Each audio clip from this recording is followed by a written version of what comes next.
ওরা যে একটা লুচ্চা জুতার বাড়ি ছাড়া আর কিছু নাই। প্রিয় দর্শকবৃন্দ, আগে এই রিক্সা চালকের কথাগুলো শুনি, এরপর কয়েকটি কথা বলবো।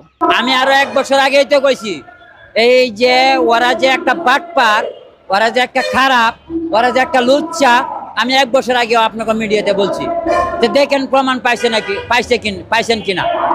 যে ওদের যে জালিয়াতি, ওদের একটা বাটপারি, ওরা হালাল ডারে করে হারাম আর হারাম ডারে করে ওরা হালাল। আমি একটা কথা জিজ্ঞাসা করি, টিকটকে পরিচয় দিয়ে তুই বিয়ে করলে বেটা, তুই কয় ইঞ্চি, তোর ওজন কত, তোর কি আছে যে একটা মহিলাকে ধোঁকা দিয়া মহিলাদেরকে প্রতারণা করা? এখানে তো লুচ্চামি ছাড়া, বন্ড ছাড়া, ওই শালার ভূতে জুতার বাড়ি ছাড়া আর কিছু নাই, আর কিছু নাই। আমি ওদেরকে 13 সালে চিনছি। 2013 সালে যখন রফিকুল ইসলাম মাদানি কইছে, তখন আমি কইছি সে একটা বন্ড, সে একটা প্রতারক। কিন্তু ওই জায়গা থেকে আপনার আমার এই দেশের জনগণের বিচার করতে হইব। এই প্রতারক, এই লুচ্চা মোল্লাদেরকে আপনার আমার বিচার করতে হইব। ভিডিওটি দেখার জন্য আপনাদের সকলকে ধন্যবাদ। আমি কয়েকটি মতামত জানাবো। বর্তমানে দেশে জিনা বেবিচারের হিসাব নাই, বিয়ে ছাড়াই বাচ্চা হচ্ছে, কোনো প্রতিবাদ নাই। কত নারীদের ধর্ষণ হচ্ছে, কোনো প্রতিবাদ নাই।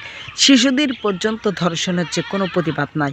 আর রফিকুল ইসলাম মাদানি একজন হালালভাবে বিয়ে করেছে, সে কোনো অন্যায় করে নেই, সে ইসলামের বিরোধিতাও করে নেই, সে কারোর সঙ্গে কোনো বেইমানিও করে নেই। সে আমাদের কেন এত মাথা ব্যথা তাকে নিয়ে, এটাই আমি বুঝলাম না। কিছু কিছু মানুষের হলো আলেমদের দেখলেই করে গা জ্বলে, কারণ তারা তো এই বাংলাদেশের দুর্নীতি চাই, আর আলেমেরা তো আর দুর্নীতি তো দেখতে পায় না। আর বেঈমানেরা চাই শুধু এখানে দুর্নীতি চলুক, কারা কাঠটা মেরে ধরে খাইতে পারে। এর জন্য আলেমদেরকে দেখতে পাই না।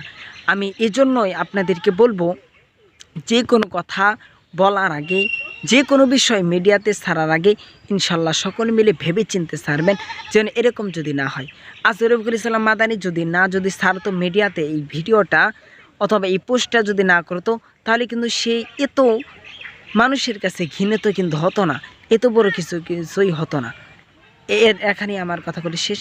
আসসালামু আলাইকুম রহমতুল্লাহ।